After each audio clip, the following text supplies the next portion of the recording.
Wee doggies. And welcome to Movie Night. And tonight we're doing Voyage to the Planet of Prehistoric Women, directed by Peter Bogdanovich and produced by Roger Corman and then Norman D. Wells.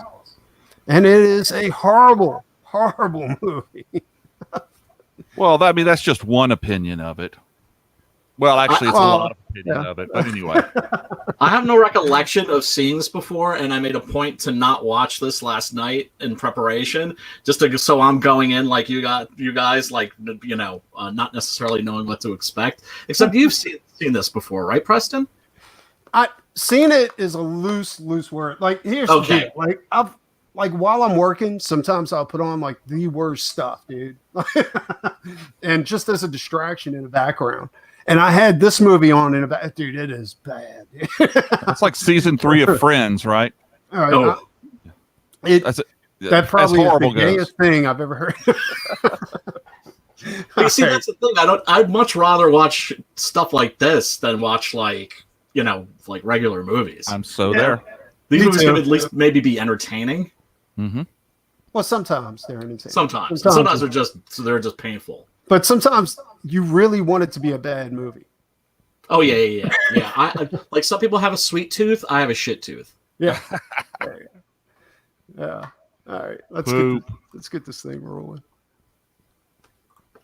Designed to transport the vehicle over a rocky. New concepts are being created. Some will never get beyond the drawing board. Looks like messed up wagon wheels. Will become rolling. The exploration and colonization of space. Bitch in miniatures. All over the world, men and women are working to make that dream a reality. Every aspect of the journey is being. This looks like one of those old industrial films from like the 50s and the 60s. I kind of dig the props. Like the props are kind of cool. And that's obviously a motor, right? Yeah, that's like a 427 Hemi. Yeah. So will our exploration. Yeah, like I said, it looks like an industrial film. It looks like they just went through a factory, or it could even be stock footage. Zinc, mercury, and you. Must be found. Artificial atmosphere is created. Everything done to build an Earth away from the Earth. No man to build an Earth away from the Earth. Future holds. But this much we do know. All through man's march across. That's kind of cool right there. Oh, that's badass. Well, because remember, this was made at a time where this really did seem like it was going to be the future. A lot of people forget that. Yeah, the future way into the 1990s. Yeah, after the moon landing, it was just like, okay, well, we're obviously going to have a moon base and then a Mars colony. And we just decided not to do that stuff. And then forgot how to do it. Yeah, we totally forgot it. Yeah, because it's more profitable to find better new ways to kill each other. That's why. Mm-hmm.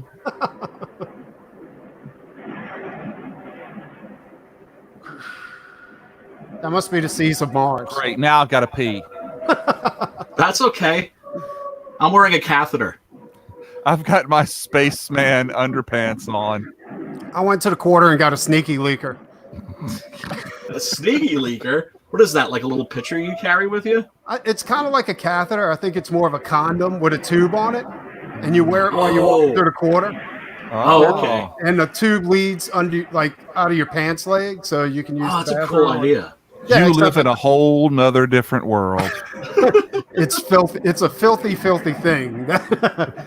Another reason why you should never go barefoot in the quarter. Another reason. And then there's the sheenist for the ladies, so they can pee standing up. Yeah, I know, right? That's crazy, dude. Write their name in the snow. Boy, this intro goes on a while, doesn't it? Well, yeah, it eats up running time. Peter Bogdanovich is the narrator, too. Yeah, sure is. Of course, the most famous movie he made for Corman was Targets with legendary Boris Karloff. This was his last film, right? I don't think it was his last film, but it was one of his last films, to be certain. Yeah. Brian is a human encyclopedia of old horror and just basically bad movies. I'm with you there. Well, good ones too. Good ones too. You know, I like my trash. Like I said, I got a shit tooth, but you know, I know a lot just about fantasy, science fiction, horror movies in general, especially European stuff. But if you were to ask me about like any trivia from like the last 20 years, I'd be lost. Well, you know, Logan's Run is available on Netflix. And I got that shit on Blu-ray, son. I've never seen Logan's Run. Like, Dude. Really? Yeah. Oh, it's good. I've seen a lot. Like, it's on my playlist. Like when I get some time, I'm gonna play it. But just right offhand, it looks horrible. And then you can watch the TV It's show. really good. Is it? All right, It is. I'm gonna check it out. Yeah. No. Okay. It's definitely worth checking out. It was a mainstream movie with like a big budget and good actors. Wasn't it Peter Weller? I'm sorry. No, Peter Weller, was that who was in? No. Michael York is Michael York. actually and in Jenny it, and it's- Aguilar, Yeah. my baby. Who? Baby. Jenny Aguilar. Oh yeah, Jenny Allgutter. Allgutter, thank you. American In that Werewolf in London. miniskirt. Oh, that's it. All right. Yeah, Okay. man. So I recommend Logan's Run. Logan's Run is fun. Yeah. It's Beta Rocket. A meteor hit the ship. Boom. Oh, Is that stop motion? That looks kind of cool. So there's water on Venus. The will to get there, Okay. to explore Venus. Well, now we know that there's water on Mars. How cool is that? Absolutely. Second attempt was made. I think there's Kool-Aid on Venus. Dude, I gotta be honest. Like, I'm digging the props on it. Like, Oh, yeah. Chips and all that kind of stuff. Yeah. It's worth mentioning. Corman had a tendency to reuse a lot of footage for other movies, so he'd spend like a bunch of money on like one particular movie, which would still be cheap by like big studio standards, and then he would just reuse the music, reuse the props. He was very much like just a factory worker in that sense. There was a sweet spot between the 50s and the 70s where like space movies, and stuff like that, like the props were insanely good. Oh my goodness. I mean, like it was classic, dude. Oh, well, we want to talk about, cool props. Yeah. Here, of course, we're talking miniatures. The best miniature artist in the world is an Italian by the name of Antonio Margheriti. There's a scene in one of his movies where a 747 blows up, and I was like, oh my God, they blew up a 747 for this? And then I realized, wait a second, this is like an Italian, like, low-budget action movie. There's no way they blew up a 747. But it looked real, because the bigger you make the prop, the more real it looks. Yeah. right. That's So you make like a giant model of a 747 and just blew it up.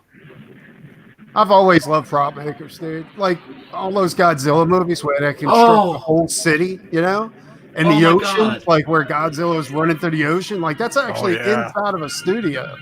Yeah. Yes, it's a giant bath. Yeah, it's like a giant kiddie pool. Yeah, but it's crazy. Like in the mid '90s, they came out with a couple of new Godzilla movies. Oh, it was just so good. And the props, those cityscapes were insane. It was crazy. Yeah, They are, and you know what's awesome? There's like a making of like featurette on the Blu-ray, and you get to see these guys as they're building like this model city, and they're like wiring it with explosives. Oh wow! And sure enough, they've got these big shit-eating grins on their faces. Like little kids are like, "Oh, this is gonna blow up so good." Monitor jobs. So you can tell the people who made those, man, we're having the a lot of robot. fun. Yeah, I'm digging the robot. The robot's top. Oh yes, the robot in this is actually very cool. I think they may have reused it in a movie called Angry Red Planet. Everything I gotta write that down. That's with the bat rat spider that's on the cover of the Misfits record. Yeah. That's their first album, isn't it? Like, yeah. And they stopped on schedule at the United States Space Station. I always wondered where that creature came from. Yeah. Yeah, it's the bat rat spider from Angry Red Planet. That's where you if you like craptastic movies, check that one out, Preston. You'll enjoy that. Oh well, I'll check it out. Yeah, that was always one of my favorite album covers for the Misfits. But it was always like this super low quality punk image, you know? Of course. Like I never knew where they got it from. I was like, that is fucking awesome, dude. Yeah, it's like it's a cool marionette that's in the movie. I got to check that out. It's bitchin'. Notice how the plot isn't moving anywhere. We haven't even met any of the characters or anything. No, but the props are aces, dude. Oh, dude, yeah, the miniature work is badass. Jerry Anderson, man, the Thunderbirds and all that stuff. Oh my god! Oh, I used to love those, dude. He was the master. Yeah. And if anything went wrong, we were set to follow. There were 3 of us: Commander William Billy Lockhart, astronaut Hans Walters, I'm Hans. Andre Furneaux. The guy with the big hair. I remember how worried we were. He's got an egghead. Their voices. So many miles. Dude looks like John Wayne sitting in the chair right there. Refueling completed. Damn, that was quick. Hey, man, it's state-of-the-art space station. They get That's right. shit done.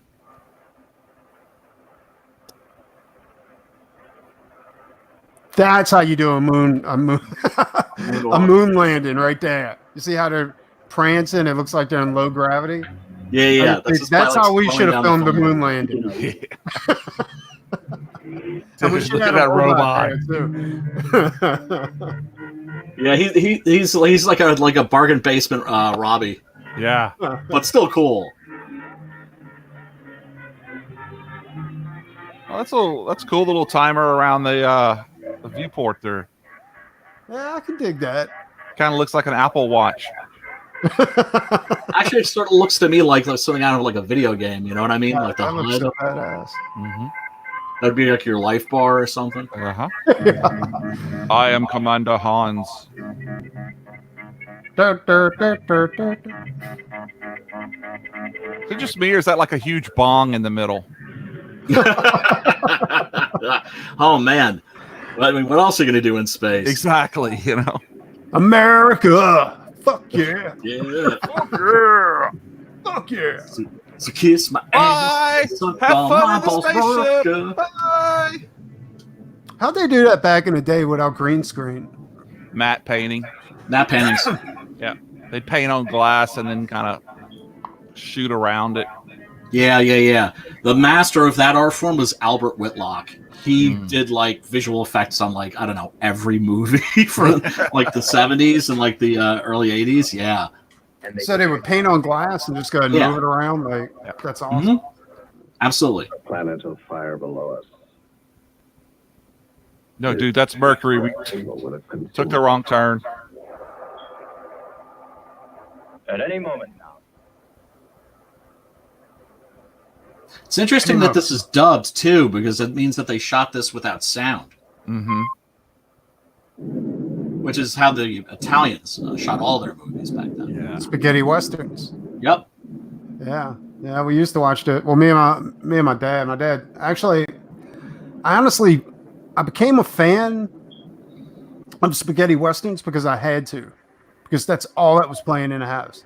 Yeah. Hey, man, you had good taste. What can I say? Oh, yeah. The Italians, man, once they hitched onto a trend, they would just make nothing but that type of movie for like years. Damn. And so it was like horror, then peplums, then horror, then westerns, then horror again. Yeah, there's been some great He's Giallo. Who's that? Astronaut Yance? His captain's That was touching Commander a little too Hans. interesting. Like Commander tenderly. Hans has his hands on Commander Andre. He's like, when we land, And Hey, man, so it's in lonely there. out there in space. There might be, it might be a little kind of, open up your sex hangar. going on. There's no women on this flight. Oh man, you're talking about the Old West. There was like no women in the Old West. Miss Kitty. There was in the Old West, man. You either went and saw prostitutes, or you just didn't have a sex life, unless it was with other people, other dudes. Was Sherman. Kern, are you there? Captain Kern. He said CERN, right? Kern. How far are we into this movie, and I still haven't seen any like hot chicks on a prehistoric planet? You know? Yeah, where's Mamie? Hey, it's all about the build up. That's right. I forgot. This is a slow burn. That's true. It does take 30 to 45 building minutes up to work. Mood and atmosphere. We're about 15 minutes in. They showed this scene about 3 times already. Yeah, it's like money's worth. Well, Roger Corman knew how to stretch a dollar, man. Oh, what? And stretch everybody else's dollar. Yes, without a doubt. Mm-hmm. And not to diss him, because oh God, no, man is 94 right now. God bless him, still at it. By all accounts, when I was lucky enough to meet Barbara Steele, I asked her, one of the things I asked her was like, what was Roger Corman like? And she says that he was like a man from another century, that he was just a gentleman. Yeah. Oh, all right. I actually wrote to him a couple of years ago and sent him some stuff and signed it all. He's getting attacked by Godzillas. Well, like baby Godzillas. Godzuki. Godzuki. Throw this rock at you. I'm sorry, Jamie. What were you saying before we so rudely cut you off? I was just saying I wrote to him a few years ago, and he signed a bunch of stuff and signed a copy of his book for me and everything. Oh, it was wow. really cool. Yeah, I might have one on now. Isn't that weird? Like, that's weird. Oh wait, he's got another one. All right. Yeah. The tentacles. Tentacles. Sarlacc pit. This is a hair's breadth away from being tentacle porn. Wow, chicka, wow, wow. This is where they got the idea for Mechagodzilla versus Godzilla. Oh man, the one that they made, I think in '93. That's like the best Godzilla movie. Oh yeah, dude. Yeah, they made a couple of them that were really. I have a. Oh yeah, those are so much fun. I have a strange love for the original Mechagodzilla because he looks so raw and steampunky. Yeah. Now, when you say strange love, what's that? What kind of strange love do you have? Oh, you'd be surprised. Actually, I don't know that I would. In 2 hours, be ready to go. Well, think about it, right? Astronauts in like the 50s and the 60s were sort of thought of as space cowboys, Exactly. right? And the term cowboy itself became popular as a homophobic slur. Did it really?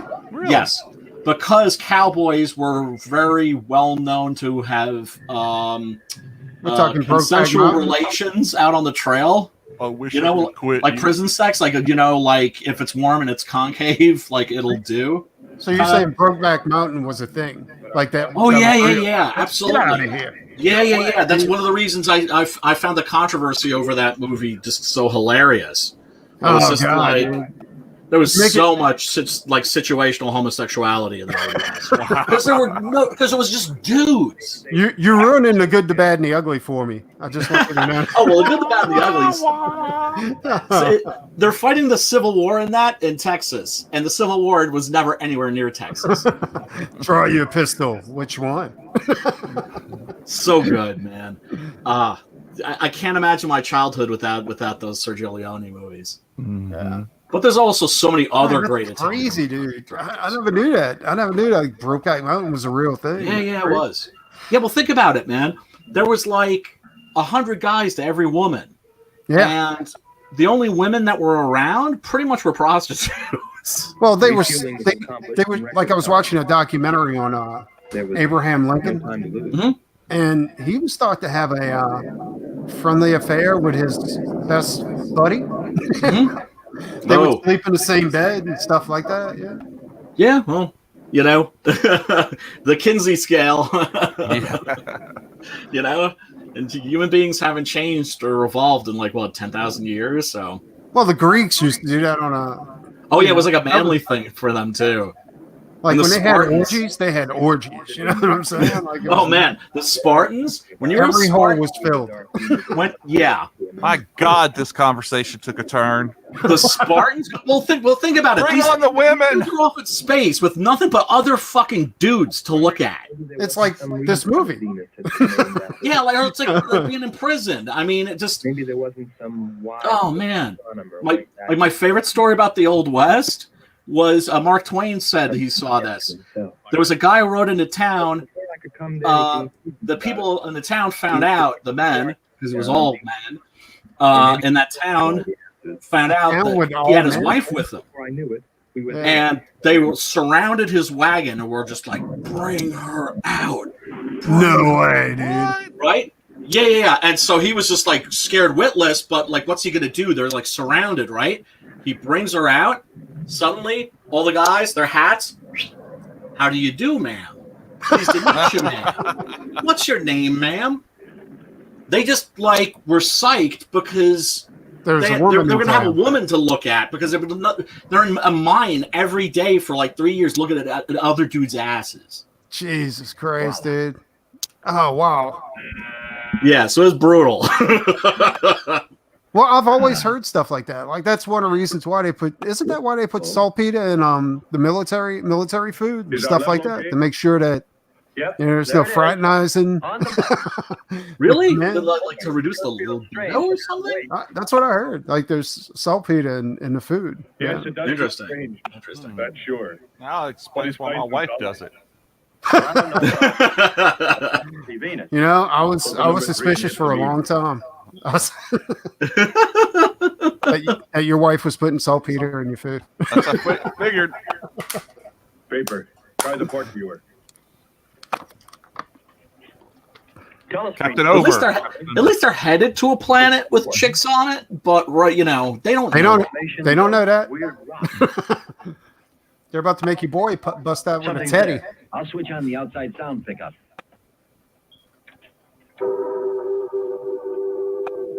Man, I'm getting great UHF reception. I actually went to a website and downloaded this movie. Oh, yeah? Yeah. I figured it'd be easier than trying to stream it Oh, most from definitely. another website. Yeah. Wise choice. Yeah. Is there a way to make it full screen? Oh, never mind. Is It's it probably full- 4 you by mean 3. like, I see Yeah. what you're saying. You Never want to do I this? heard her. A human being? It doesn't get that much bigger. Yeah. Yeah, but on the plus side, we don't see Brian anymore. So That's true. Yeah. Yeah. I could put a towel over my head or a mask or something.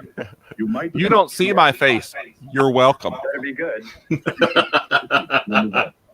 Andre, I want you. It's crazy though, dude. I mean, in a Wild West, like they were eating each other in the winter, and Oh well, yeah, that was the Donner Party, of course. Walk about. I guess now that I found out they were eating each other in the summer too. Get So it's- popping now. Well, you know, once you get a taste for it, 4.7 on our That's pretty close. Think about it, man. Those dudes were out on the trail like literally for like 6 months at a time. And that's why, like, when you went into like an Old West town, you had to turn your guns in. Like they had gun control in the Old West. yeah. Because think about it. It's like these guys have been on a trail for 6 months, looking at nothing but other dudes, and suddenly they get their entire paycheck, and there just happens to be a saloon and a gambling joint and a whorehouse right next door. Throw guns into that mix? Gee, what could go wrong? I'm going to take a look around. Oh my God, that's crazy. oh, look at those spacesuits. It's very Geiger. Yeah, definitely Yeah, cool. they're very But cool. didn't they just land? Did they Yep. take off and land again, or is this a different planet?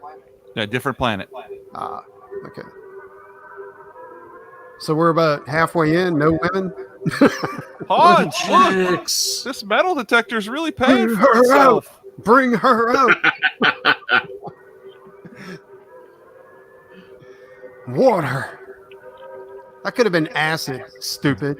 I know, right? Would have served this bitch ass.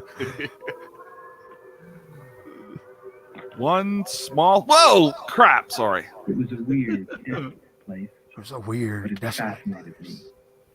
And I forgot all about Kearns and Sherman. because I and seen what we were there chicks. for. received a message. What did they say? Marcia has radar movement. Those spacesuits are badass, dude. They are. They're pretty Those are very good. cool.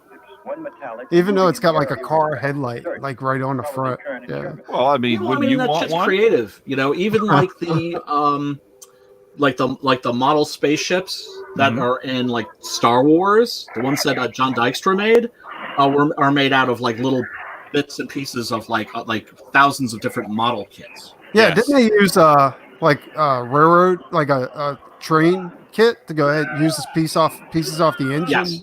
Yep. and stuff like that to go ahead and do that? Yep. Absolutely. Yep. But yeah, no, I agree. This is a little Doctor Who-y in terms of Doctor the Who. Yeah. I discovered a whole Doctor Who channel on Pluto TV with all the old Doctor Who episodes. Oh, that's awesome. Yeah. Grab that tentacle there. Ooh, you grabbed that tentacle there. Yeah. He just penetrated me. Wait, he has to buy me lunch. I think it's male. It's not attacking. Yeah. It's much Not so worse than that. loving, man. I'm gonna give you 30 minutes to stop that. This one's a little platonic cuddling. 5 love more that they minutes, have their- we're going to have a problem. I love their Western Union bags. Oh, yeah. I never noticed that. That's awesome. Did you guys know that that's a thing now? Like platonic cuddling? No, but this guy couldn't get off his knees. I just Brian, I feel like you're trying to push that on me just a little bit. No, brother.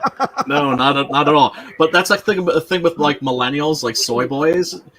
Are you serious? Where they have parties where they just like cuddle. Wait, a party? Where it's Yes. like a cuddle party? Yeah.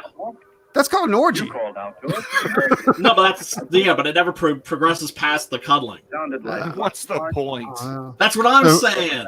So no All we know like, consensual, like No. grabbing and touching or anything like that? Oh man. Maybe stroking just a little It's like I felt jealous growing up in the 70s and the 80s. I felt jealous of people that got to experience the 60s. But man, the 80s were like Caligula's Rome compared to. I know, right? Check that out. Check dude. this car That out. car is bad. Oh yeah, badass so we had no way of knowing what they were going through. hover car. Badass, dude. Looked a little bit like the land speeder, didn't it? It did. A little bit, yeah. Consensual cuddling. Essential. It's crazy. Insane. Yeah, like very little oxygen. Like you're gonna like snuggle up with this Looking for us. woman. you see, there's like there's all these memes going around about men aren't what they used to be and all this kind of stuff. Yeah. I'm starting to agree with it. Yeah. Oh no, without a doubt. Get through it and spot us. I mean, like like the whole soy boy beard thing. Do you know what that's about? Why they all have beards? I'm beginning Because it tickles?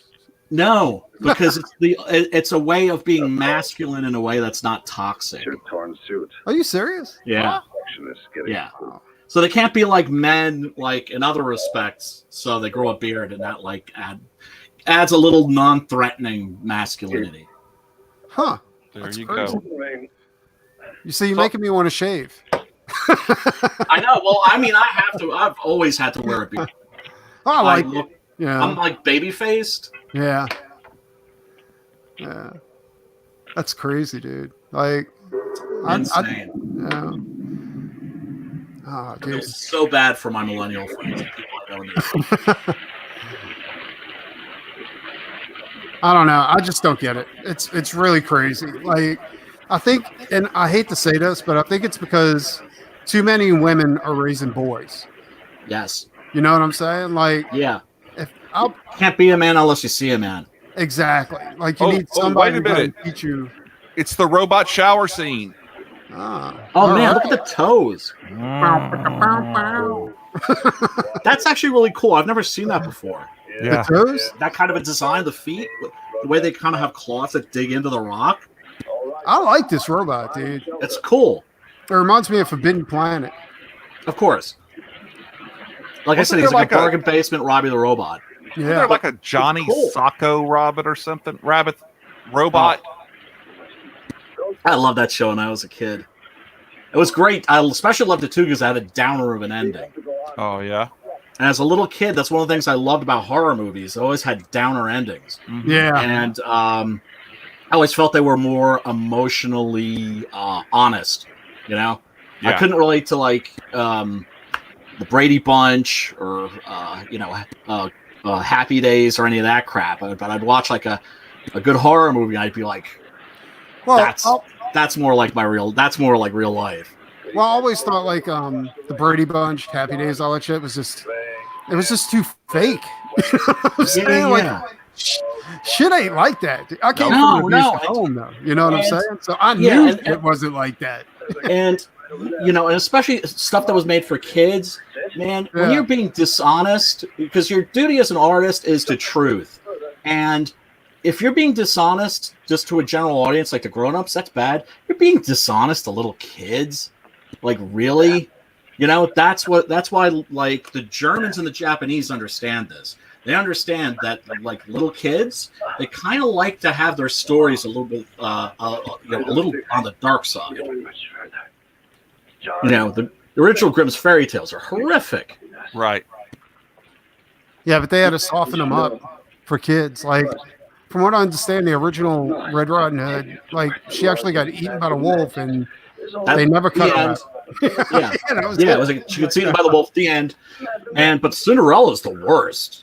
Where the stepsisters all try on the slipper, but they can't fit into it, so they take out a carving knife and start chopping off their toes and pieces of their heel and everything. Get out of here! Yeah, awesome. The Wizard of Oz. The Tin Man was based on a lover who she chopped all his arms and legs off. Yeah. Oh, that's like Boxing Helena or something like that. You ever seen that? Yeah, I never saw that. Oh my god, dude, that's disturbing. Yeah, that was really disturbing. By David Lynch's daughter, like her only movie, right? Oh, that was David Lynch's daughter. That was in that movie. Oh, that directed it. She was hot until she lost all her limbs. No, I think that was Sherilyn Tomato. Yeah. No, it was written and directed by David Lynch's daughter. Yeah, because Boxing Helena reminded me of my first girlfriend. Oh. See, I was kind of lucky with my first girlfriend, because my first girlfriend was the S&M and B&D editor of a major men's periodical. Oh, that's cool. So, as I like to say, she showed me the ropes. My first girlfriend lived in Canada. Did you live in Canada too? No, she was real too.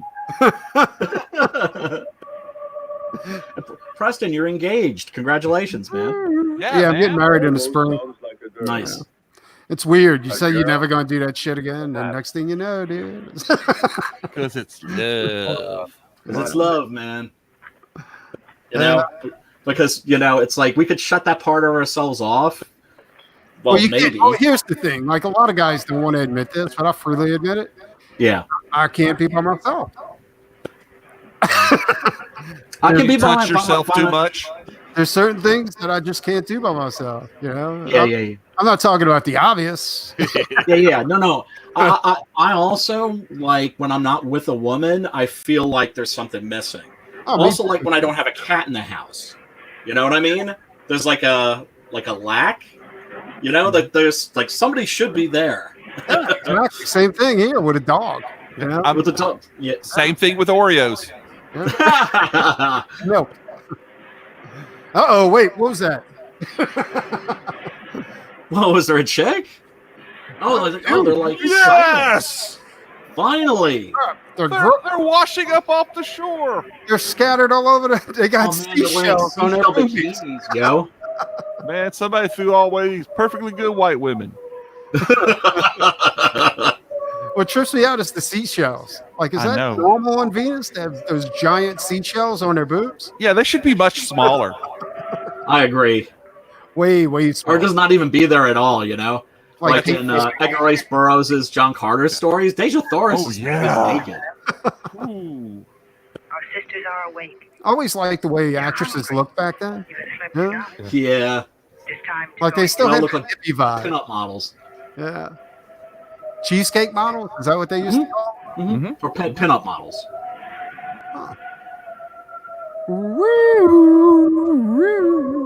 Reminds me of the music during the heavy metal movie. Yeah. Oh, I love that movie so much. Oh, me too. I wish that was public domain. Oh, so oh man, like yeah, that turned out so great. I had the original heavy metal issue that Captain Stern appeared in. Oh, the Bernie Wrightson. Yeah. And I never knew it. I was a kid, dude, and I never seen the movie yet. But I had that issue, and I destroyed it. Oh no! That hurts. That hurts. That's crazy. Yeah, no, there's a lot of stuff like that. Actually, I think I still have all of my old heavy metals. I got a ton now. Yeah, because I had an older brother who was like a stoner, and we actually had like a head shop in town. And that's where I discovered new kinds of comics that were different from like Marvel and DC. I was just like the fun comics. Not just the underground comics, like like the Freak Brothers, R. Crumb. I love R. Crumb. I got a big ass coffee table book at my house. Just astounding, man. Yeah. They would lynch him for that shit today. Oh yeah. He would get lynched. They would never get out. But instead, never stuff is in a museum, like all his old comics, all his old artwork, all that. I know, which is awesome. And he lives in France because in France, comic book artists are considered artists. Well, you know how he got that villa, right? You seen the documentary where he traded 3 of his sketchbooks for a villa? No. Yeah. No, I mean I saw the of course Crumb, the documentary, which is amazing, but there's like a new one. At the end of the documentary, he says that he's moving to France. He's got a villa in France, and he traded 3 of his sketchbooks. Oh yeah, no, I think I remember that now. Yeah. That's an amazing movie. His ex-wife's like, I have Mick Jagger on the phone telling us that he's going to pay us $100,000 if he just does an album cover for him, just sketches it out real quick. And he's like, no, I'm not doing that. That's embarrassing. He created the "Keep on Truckin'" that image, right? Yeah. Then he got sued over it. And he hated the Grateful Dead. He was just like, man, it's like the most boring music I've ever heard. I've never really listened to the Grateful Dead. Like I heard a couple of songs, and I just knew immediately it wasn't for me. Yeah. Yeah. Yeah, exactly. I'm more of a punk and a metalhead. You know what I'm saying? Like punk goth metalhead. Exactly. To the bone. Like I can't listen to country. I can't listen to anything like that. Like old country, some old country I can dig on. The only country I was ever able to stomach was Charlie Daniels. Charlie Daniels, Johnny Cash, Johnny Hank Cash. Williams, David Allen Coe, Willie. Everybody's gotta love Willie. Willie Nelson. Yeah, but those are all hippies. You know, I mean, let's be honest. True. Like Johnny Cash was the goth country singer. Yep. And Willie Nelson, that dude, he was all hippies. So was Charlie Daniels. Yep. Without a doubt. Yeah. So no, I've never been like a country guy, but it's one of those things. It's like good country music. It's like good salsa music or something. You know, it's just like if it's on in the background, I can be like, okay, this is cool. Yeah, I guess you're right. I don't know. I'm very picky when it comes to stuff like that. Oh yeah, well that's the thing. There is no right or wrong. You know, that's one of the beauties of the human experience and of art, is that the 3 of us can look at the same film, watch the same film, and come away with something completely different. Oh, absolutely. Right. Yeah. I am blah blah.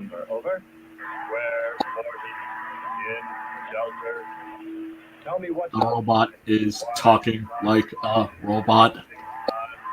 That's square 40. Not far. Ask him about the men. Hello. We would like to know about Kern and also about Sherman. Actually, he sounds a little robotic, like he's talking talking robot to the robot.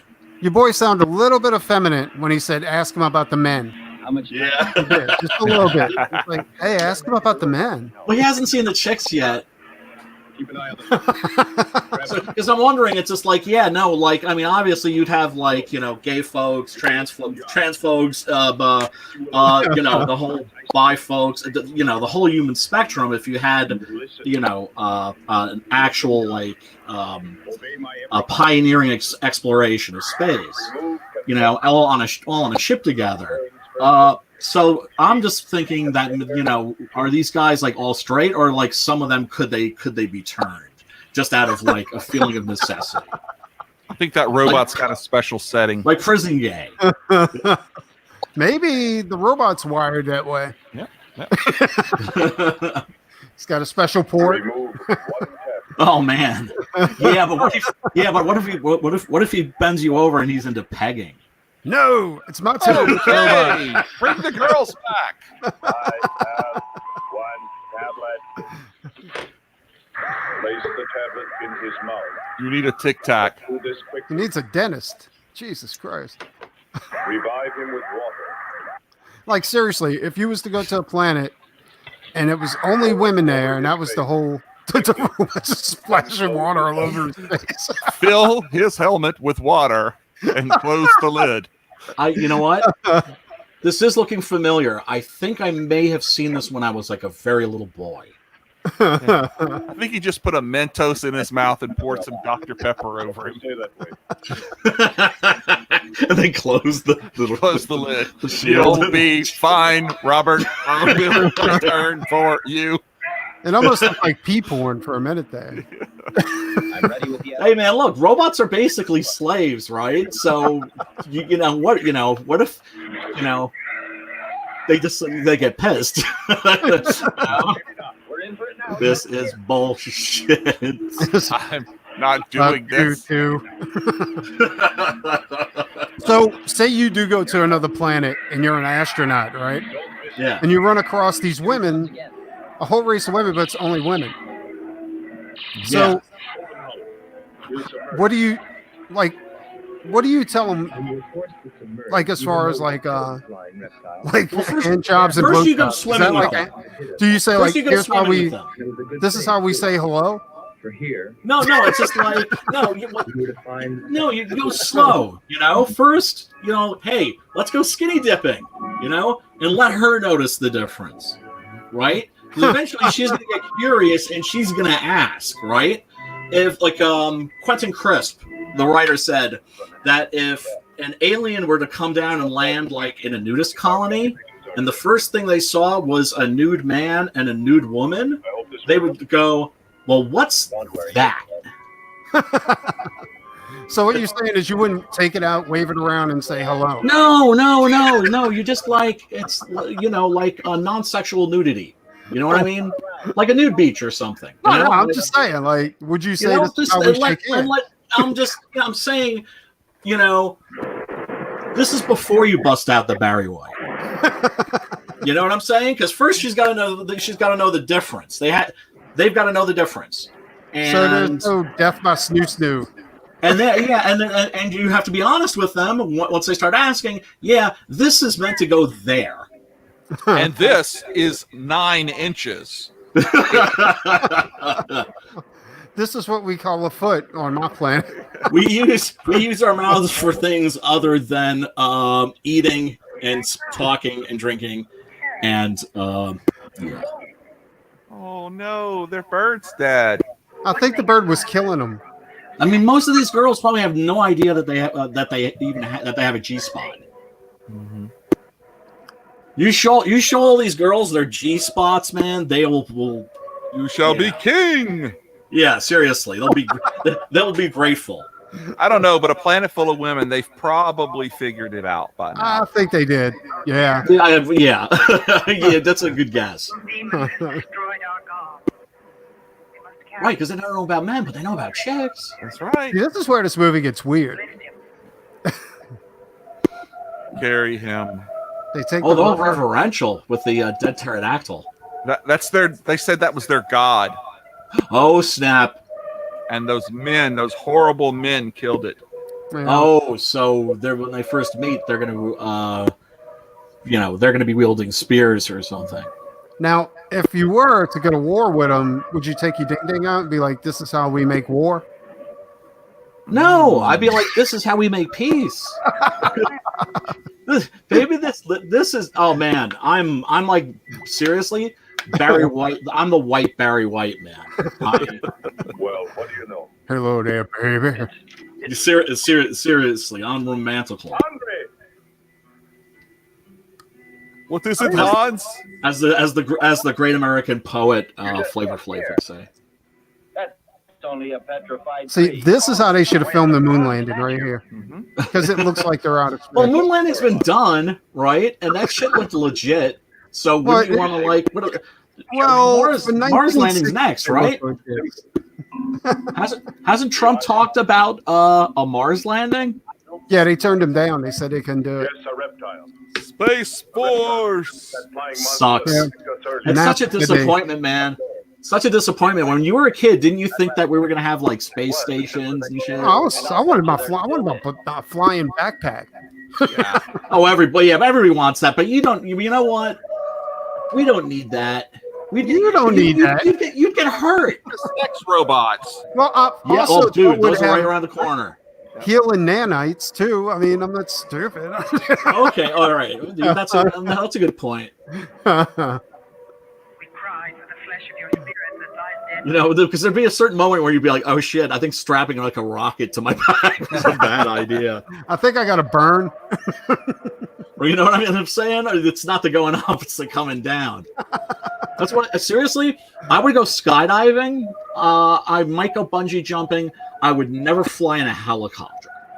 I've flown in a helicopter when I used to work offshore. Yeah. Oh, really? I worked offshore for 8 months after my divorce, and Really? this was the most rickety helicopter. And they're the most batshit crazy pilots too. Yeah, I mean, this guy's like, "All right, just hold on, you ride in the front with me, son." I'm like, "All right." They're Oh, like the taxi helicopter, drivers like- if you think about it. Like it sounds like coming apart when it goes up. Then Were you working on an oil rig? It was on Yeah. a lift boat, so it was one of those Gotcha. boats that were a mobile oil rig. Like it just goes out, okay. lifts up, in the middle that's- of the ocean. Oh, that's cool. Oh, it was definitely cool. It was like, it was crazy, dude. Like I've seen so much shit out there. It was, Oh, I'm with you, man. It's an amazing world out there. it is. It's all Is it? different. The Really? craziest part is that your whole world is Yeah. maybe 30 feet in every direction for 2 weeks. That's all you can only go that far. Oh man, It sounds- sounds getting used to, dude. Big time. It was nuts. interesting.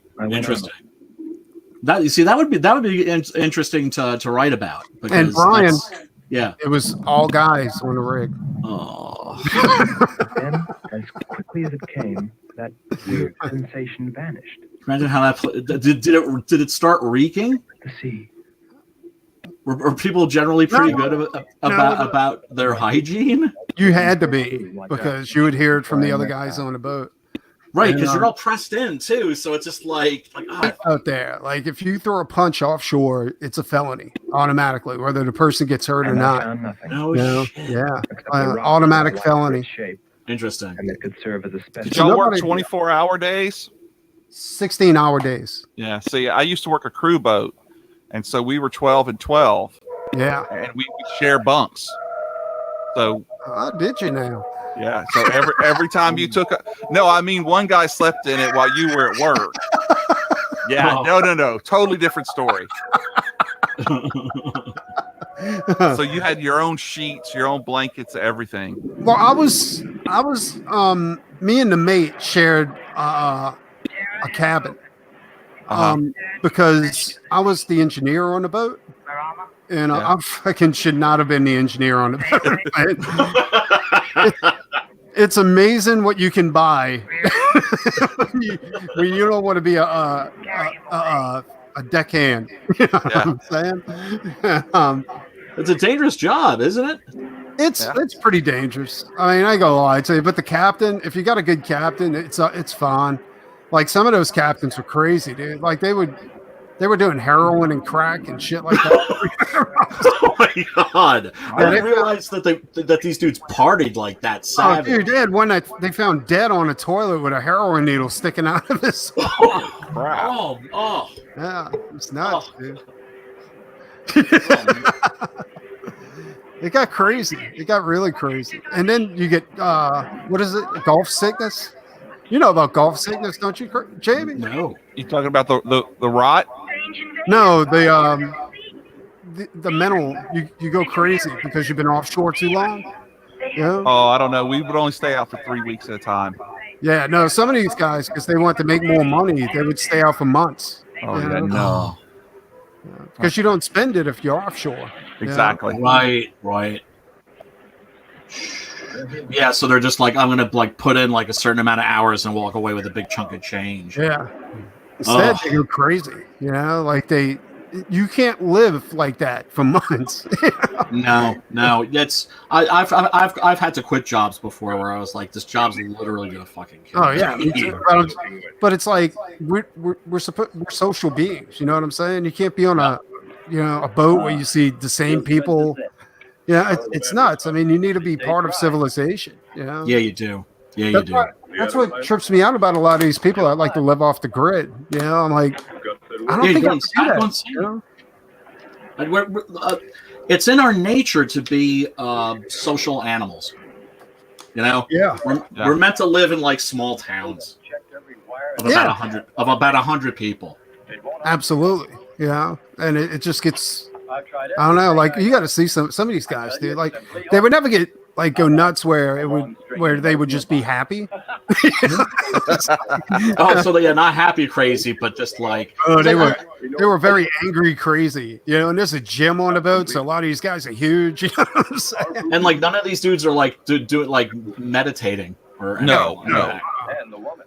She's probably somewhere. I'm telling you, man, like that changed my freaking life. Once I learned to meditate, it takes the wind out of the sails of your anger. Like your brain actually changes. Like I know what you're saying because I don't see Buddhism as a religion. I see it as a state of mind. You know what I'm saying? It's both. It's both. It definitely is a religion. Like meditation tactics they use, that's what I imply, like take from it, you know. And dude, yeah. I mean, I'm a Christian.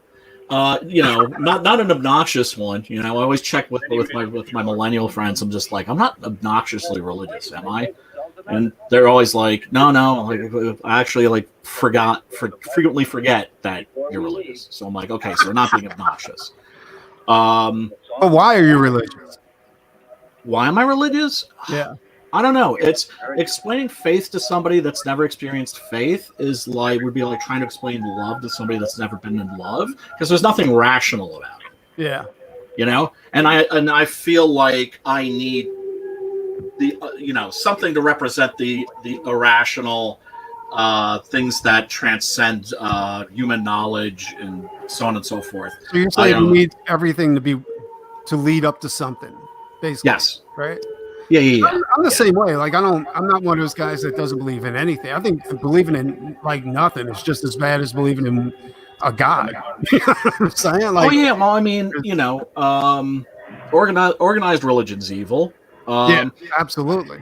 But religion isn't evil in and of itself. I know, I have like some militant atheist friends who think like that. Militant atheist?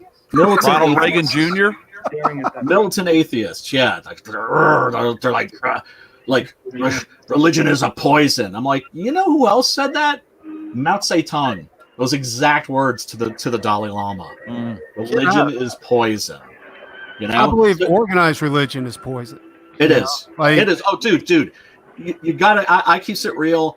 Yet, the Crusades were evil. Yeah. The Inquisition. Nobody expects the Spanish Inquisition, of course, but the way they treated their priests, it was satanic. Yeah.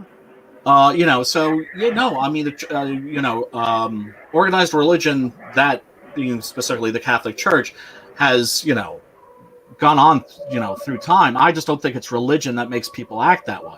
I think religion is used as a justification for that kind of behavior, and that unfortunately that kind of behavior is in our nature as humans. Well, I think once the powers that be seen how powerful of a tool religion can be to keep the masses in line. Oh my God! That's when it became organized. Yes, absolutely. And then you had Martin Luther, of course, who said this is bullshit. And then you had the Protestant Reformation, and then you had Protestants and Catholics killing each other for 30 years in Germany. Jesus Christ! Yeah, man, bad shit, man. What about the Asgardians? Did the Asgardians take a stand, or what? The Asgardians? I don't know, man. I don't know. I mean, it's interesting because most of the chicks that I've dated have been pagans. Really? But yeah, and like Wiccans or people who are in the Nordic paganry. No, pagan doesn't mean like atheist. Like that just means that they believe in a different type of religion. That means that they believe in like one of like the old pantheistic religions. Like they're Thorites or something. Yeah, like that. Or like the Wiccans, or like they worship the earth. And I don't think there's anything wrong with that. Honestly. I don't think there's any. Oh no, there's nothing wrong with that. There's nothing wrong with that. And I've actually found I can vibe with these chicks because they have faith in something. Exactly. Yeah. No, I don't believe in atheism. I think whatever gets you through the night, really. Well, that's what atheism means. That they don't believe in anything. They just believe that once you die, you're gone, and it means nothing. Yeah, I mean, it's not an illegitimate belief. Do you know what I'm saying? Intellectually, it's not completely unsound. It's just like, okay, I think that's reason, because that is a possibility. It is. And my whole thought behind that is, well, why get out of bed? Yeah. If it means nothing and you're just here and then you disappear afterwards, why even get out of bed? Don't even worry about it. The other reason I'm religious is I'm superstitious. Are you really? Very superstitious guy. I believe in destiny and fate and all that stuff, and So it's it works for me. Alan Moore. What's the god that he worships? Glykon, right? I fucking have no clue, dude. Got me. Yeah, it's like he turned 50 and he was like, well, I can either have an affair or buy a motorcycle or like deal with like my midlife crisis in like a semi non-harmful way. So I think I'm going to be religious, and if I'm going to be religious, let me worship like some cool, like obscure, like Greek, like snake god. Me and Jamie actually, it's in the First Church of Tracy Lords. Yeah. Oh man, I remember renting a movie of hers and watching it with my friends because I had like an older brother that would get smut for me, right? I wish I had an older brother. Oh man, yeah, like I'd take my allowance and be like, hustler. I remember we were watching one of her movies and my brother just kept saying, man, she looks young. Man, she looks really young. Little did he know. You shoot that thing, man, that girl looks really kind of young to me. Yeah. Jesus. I was like 14. I had no clue. Yeah, she killed the porn industry back. They thought about killing her, actually. Well, almost. Everybody in that industry believes that she dropped a dime on herself. She did. She definitely did. She definitely did, which meant that all of them could have gone to prison. Yeah, but she had it all set up to where she would become a millionaire after all this stuff went down. And very calculated. They're killing the robot. That's I've definitely seen this. He broke into Willy Wonka's factory. He'll be back in the Angry Red Planet. He's crossing his legs like and the robot's like, you guys suck. I hate humans. I'm really just a thing to you. You said you loved me, Adam. What you did to my hole. Determining distance 2 miles. You know, and that would be the thing too. If robots got human-like enough, people would definitely get attached to them. Mm-hmm. Oh, People yeah, get attached to their definitely. cars. It'll be iRobot all over again. Yeah, man. But I think we're almost there, dude. Like, I mean, they got these robots moving like humans now, you know? And they got It's scary. the dog robots moving like Oh, dogs. so creepy. So Yeah. creepy, man. I kind of like it, though. I love it. I just... Well, you know why you like You know it? something bad's going to happen. Oh, dude. I don't know if you read any of those old Warren magazines, like Creepy and Eerie, Well, yeah. right?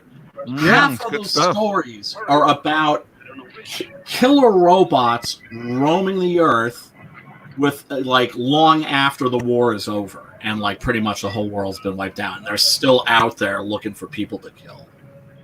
You know, when I saw that dog robot and the thing going up the stairs, that's exactly what I thought about. Yeah. No, they're They're going to use robots for sex and for killing. Well, they had a robot tank that was Wait, check it out. The robot's getting pissed off. yeah, is he killing them? It looks it. Either that or he's giving it an immense wedgie. God, I love that car. That's back when Okay, sorry. Please continue. I don't know. That's the retro shit, son. Yes, he's giving him an atomic wedgie. Pee on a circuit board.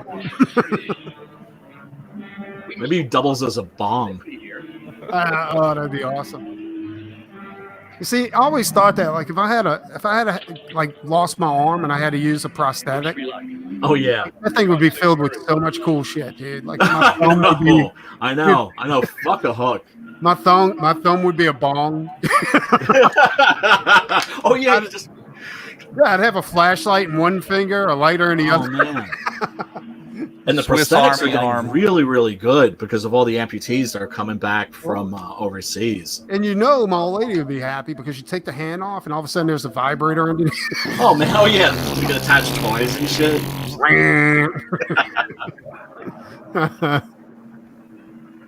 Yeah, you have a taser in there too. Yeah, it'd be awesome. Oh yeah. Yeah, I don't think they're doing enough with that.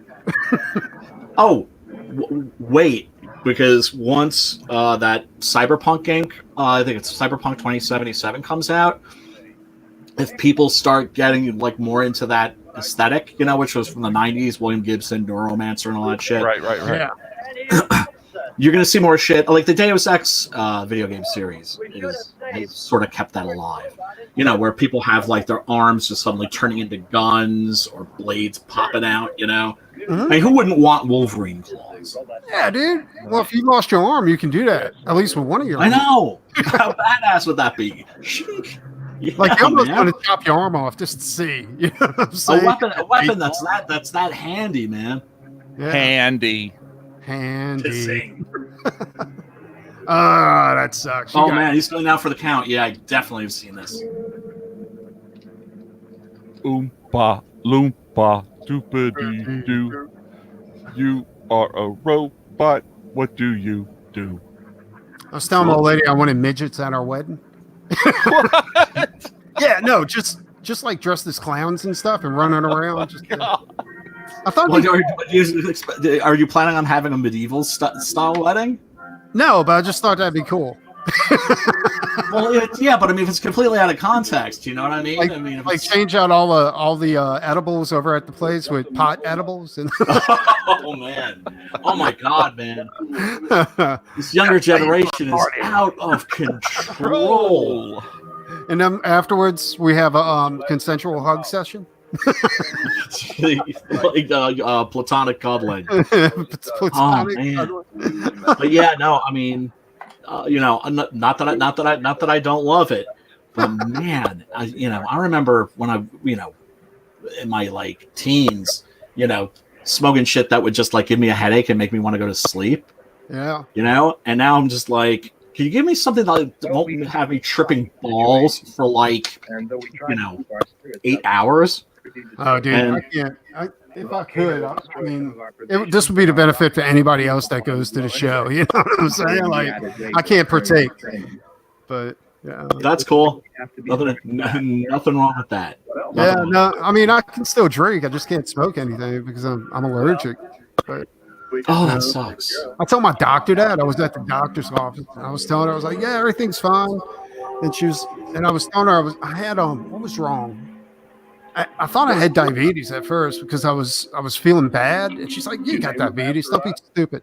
That sounds scary. It's diabetes, man. That sounds scary. Yeah. Well, no, Yeah, that would definitely fucking freak me out a little bit. I'm pretty fit. It's just that I got a slight tremor. You know what I'm saying? And she said, just have a shot of anything. It works the same as if I was to give you the medication. So I was like, Really? yeah. And I was like, really? She goes, yeah. And I was like, I can't smoke weed. And she goes, that's a shame. Oh Lord.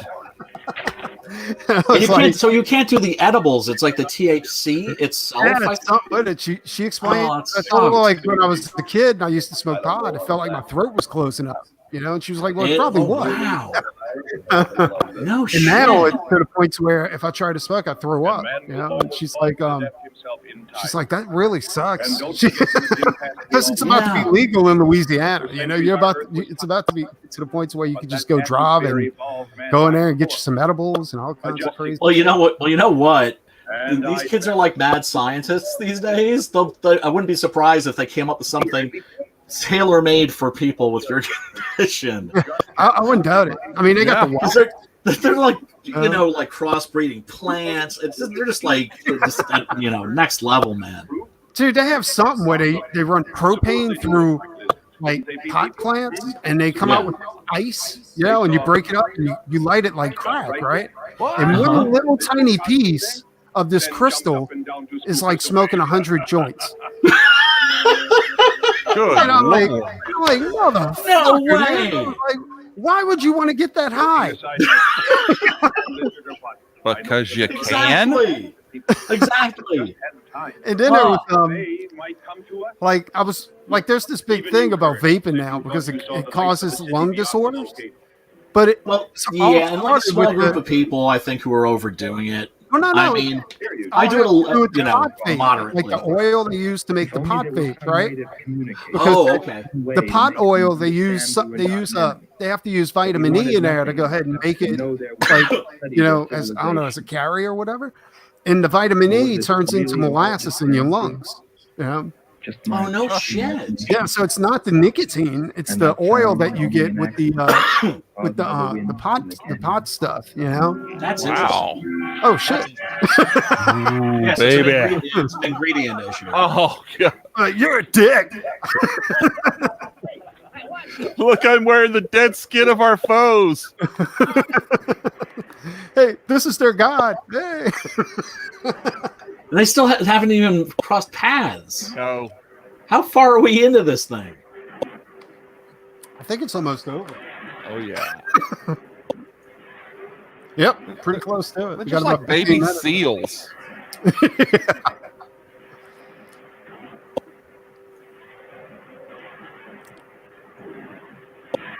haven't seen one boob yet. Well, it's butt crack, man, or something. Seashells that are just irritating. I mean, right? They're by the sea. Can't they go swimming? Well, are you talking about underwater photography? That's the version where Tracy Lords was the star. Which one? The Tracy Lords version. Oh yeah. Come and see. Let us smoke a doobie. Really? This looks like it was put together out of like separate films. Oh, it's their new god, the robot. You might be right, actually. Yeah, I know, right? Yeah, wow. What does this do? Robot's like, screw you guys. I win. But now I know why that scene of IG-88. You guys have seen the Mandalorian, right? Yeah. Last episode. Yeah, IG-11. Yeah. That's why that looks so familiar. Better get out and locate stay on. Just you wait. I think perhaps we should be trying to find her. and take her with us. Haha, I farted. Might not like as much as See the astronauts in the back. Are we there yet? That's climbing our big penis spaceship and blast off of here. Don't make me pull this spaceship over. It's the one of that. We're here.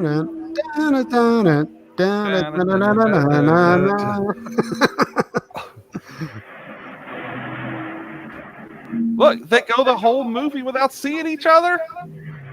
Are you serious? Yes. I mean, they're getting back on the ship. Wait, she sees him. From afar, maybe? I'm telling you, I think this is cut together out of two separate films. I think you might be right, actually. But now, Tara will speak. I think we did a job we can be proud of. Because, you know, one of the interesting things about Roger Corman was, as much as he was just all about making the ducats with these movies, he was a serious artist, or at least was into, like, he distributed all of the Ingmar Bergman movies to, like, art houses in the 60s, just, you know, at a loss, just to get those Ingmar Bergman movies, you know, like a American release. And then, of course, he started directing the Poe movies, and that's when those are so good. Which one? The Edgar Allan Poe movies. Oh, Get Out. Okay. Yeah, the Mask of the Red Death and House of Usher. Pit in the Pendulum, House of Usher, Tomb of Ligeia. Tomb of Ligeia. Actually, I got the House of Usher. I think that might be one of the next movies. Yeah, those are great movie. Those are all great. I think after this one, I'm gonna do White Zombie. Oh yeah, that's a good one. Actually, that's a good movie. Plus, I mean the name. yeah.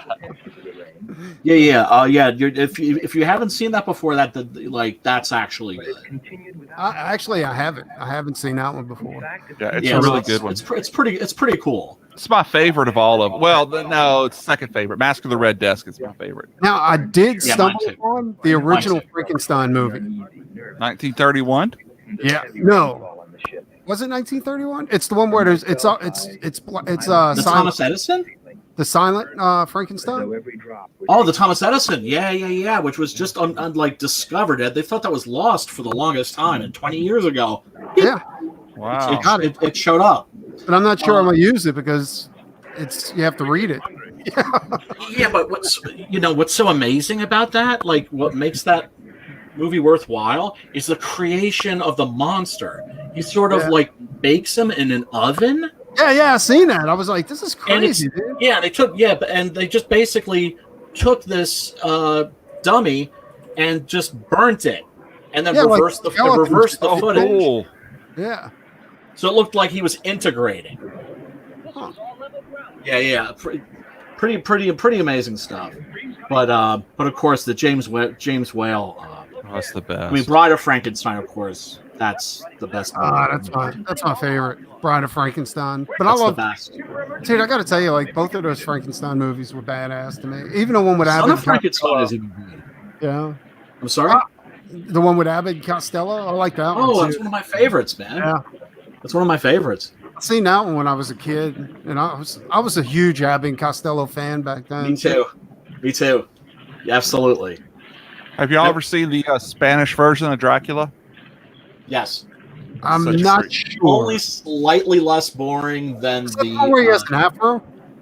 No, it's actually the Universals in Mexico use the exact same props and sets that the Bela Lugosi movie did, but they came in and filmed at night, and they used their own actors.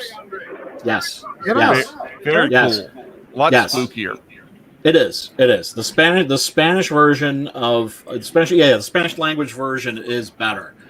That's kind of like, I don't know if you guys have ever seen the Werner Herzog Nosferatu. Oh yeah, I've seen that. That was awesome. Incredible. What they did there was would do two takes. One take would be in German, and one take would be in English. So the English language version is actually a separate film. Ah. Get out. Yeah. You see, I love that. Like that one and the cabinet of Dr. Caligari. Mhm. Oh, That was one of Caligari, man, never gets old. Never gets old. the set was insane, dude. Like I thought that was so creative. You know? That was Cabinet of Dr. Caligari wasn't just like a benchmark moment in horror. It was a benchmark moment in cinema. It was Yeah. absolutely. I mean, just look at the sets. The sets were insane, dude. Yeah. Like Yeah. everything's like all artistic and it's crazy. German Expressionism, man, was freaking awesome. That But you era. you never seen that in any other movie back then. Any Like, other movies. Yeah. Any other movies. And the early Universal movies, those are Hollywood attempts to make German horror movies, basically. Really? And they were actually, the Laemmles who produced all those Dracula, Frankenstein, the whole Universal series were German. Huh. Yeah, all German immigrants. My favorite's always going to have to be Metropolis, though. Oh, Believe it or not, I haven't seen that one. Yeah. Oh, man. really? Yeah, I got to see that one. Like, Controversial opinion. Yeah. Controversial opinion. I think because there are 1,000 different cuts of that movie. Because every few years they keep finding new footage. Because it was originally 3 hours, and the producers cut it down to 90. Metropolis? Yes. Yeah. But now every year they seem to find like more pieces. So every 5 years there's like a new edition of Metropolis with more footage restored. I've never seen that movie get better from any of the stuff that was restored. I think the version I would recommend that you start out with, like I said, controversial opinion, is the Giorgio Moroder version. 1984. I was fixing to say the same thing. Damn. With the new soundtrack. Yes. And And the hue tints. colors. Yes. Okay. Yeah. I agree with him. That is Really? by far for me my favorite one. And it's not quick, but it's a concise edit. Yeah, And- it's like 90 minutes. Yeah, it's great. I literally wore that tape out. But No that Pat shit. Benatar song, "Here's My Heart." Yeah, at the ending. Yeah, it's beautiful. Mhm. Yeah. It's great. Yeah. And I think it's on like YouTube or something. Is it really? For the longest time, you could not get that on VHS or DVD or anything. That was like sort of like a lost movie Oh yeah, for a long time. I have it on VHS That's somewhere, but I think I might have even encoded it at some point. I got a question. Yes. Did either one of y'all ever see a movie called Star Crasher? awesome. Star Crash? I Yeah. fucking love Star Crash. Oh yeah, with Barbara Monroe or Caroline Monroe. Caroline Monroe. That's it. Now, they said they weren't trying to rip off Star Wars. Oh when God, made- they were so trying to rip. They were, but here's the thing. No, they said they weren't, though. They were like, no, we're I not know. trying to rip off Star Wars. Dude. Came out a year later. What are you, crazy? The Italians, man, God bless them. They were always quick to make a ripoff. Right? They Seriously, even had they were a shameless about that lightsaber shit. in there, too, dude. Oh man, like Mad Max was a hit. They like made Mad Max a genre for like a year. No way. Same yeah, thing. it made like 20 like Mad Max movies. We just talked about it tonight, earlier on my other podcast. After Jaws came out, they made The Last Shark. It was such a ripoff that Universal had to sue them and stop using their images on their posters down in Mexico. Yeah. Yep. And it didn't get released, I think, just up until recently on DVD or Blu-ray. I think that was never on VHS. Wow. Yeah, and then there's the Star Wars ripoff, which is called The Humanoid. Oh And yeah. they were sued. They were sued, and that was a lost movie for like a very long time. But once again, it's available, and it's worth watching for like shits and giggles. Yeah. But haven't Star seen that. Crash is actually a good movie.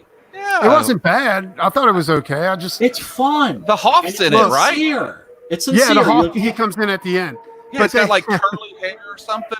Well, he's always had curly. The Marshall Gortner, man, the Gortster. Yeah, But they had the Christopher Plummer. giant robot that I mean, it Looks was sort of like the Venus of Willendorf now. but it was horrible. That giant robot was horrible. Oh yeah, didn't he have like a cowboy accent?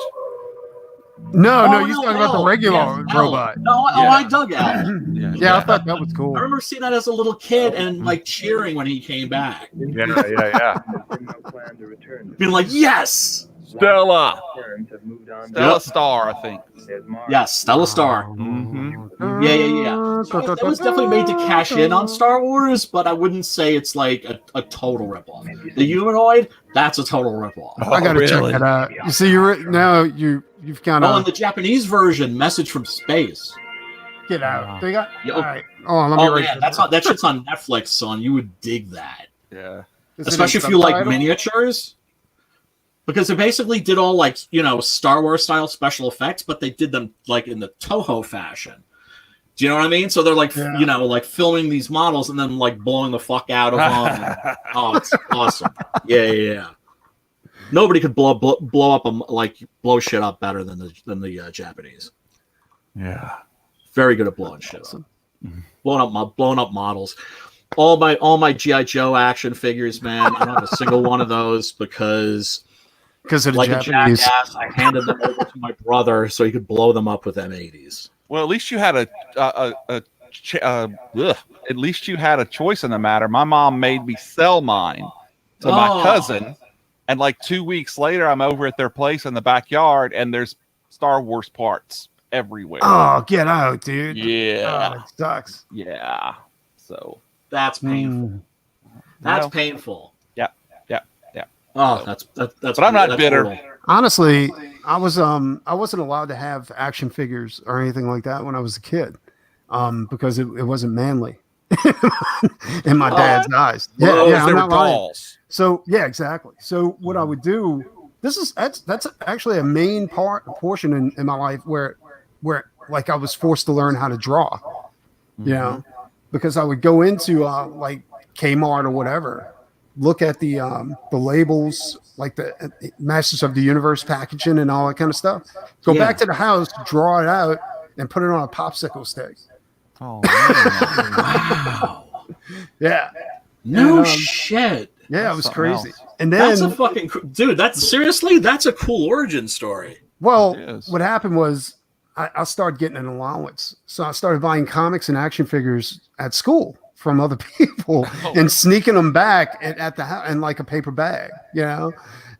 But after they found them, they threw them away. Oh, But it was man. it was crazy, dude. But now all that shit's worth like a ton of cash, like Oh, of a- course. like a transformer. What? Not the ones they make now, because the ones they make now are made of plastic. You know, like you throw them across the room, they're going to shatter. But the ones we grew up with, you Oh, hit man, those somebody could with take that, like- they're going to the ER, dude. Oh yeah. Oh, without a doubt. What really pissed me off were those Todd McFarlane action figures. Oh, They had no in-action articulation. figures. Yeah. Right? No articulation. They were like basically pre-painted, pre-assembled Aurora model kits. I'm totally with you. Wait, which ones are you talking about? They were Like garbage. The Like- original? If your cat knocked one off your shelf, boom, it would break into like a million pieces. They did like, instead of doing Escape from New York, they did Escape from LA. I know. Oh, yeah. I know And I which went ones to you're put the talking gun about. in, Uh-huh. and like, Doesn't and, fit. like Yeah. Russell's hand, and his fucking hand broke off. Oh, No, I remember that. Yeah, there was a big thing about that because That was bullshit. everybody like attacked McFarlane about it. They're like, look, dude, they're like, these things are amazing, but they look cool. They break like crazy. and Yeah. if you didn't take them out of the package, the plastic ends up being yellow in 5 years. Yeah, I got one. Yeah. I got a few that took out of the package because of that. Because the plastic actually Oh, on the Check box was so brittle it was falling apart. that's the one with the cloth, right? What's bitching about this is from, I want to say, NECA. Yeah. What's bitching about Oh, this NECA's is badass, there's plenty dude. of Leatherface toys, right? Mhm. This is the only one I have ever seen that is of Leatherface from Texas Chainsaw Massacre Part 2. 2, right? That's what I thought. I noticed the little red. The the head doesn't really move, but the limbs are all articulated, and the clothes are all like old school, like Mego style. Oh, those are cool. Awesome. And Yeah. the details like so sharp. They've got like the blood stains in the right place, and like his handkerchief. Mm-hmm.